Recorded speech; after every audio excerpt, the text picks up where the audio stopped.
how to fix Facebook Marketplace icon missing. Hey everyone, welcome back to our channel. In this video I'll guide you on how you can fix Facebook Marketplace icon missing, so make sure to watch the video till the end. In order to fix Facebook Marketplace icon missing, let me show you what the issue is.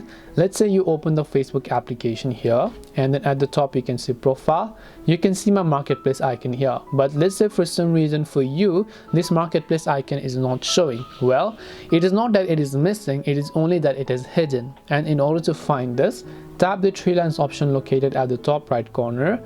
Here you'll be able to see your shortcuts over here. So now tap the see more option, and here you'll find marketplace. Now the reason the marketplace is not showing up in this feed over here is because this navigation feed of Facebook only shows you the things that you most frequently use. So if you frequently use marketplace will automatically show up over there for later in the section. So hope this video helped you. If you have any questions, feel free to leave them down. Thank you for watching till the end, and see you in the next video.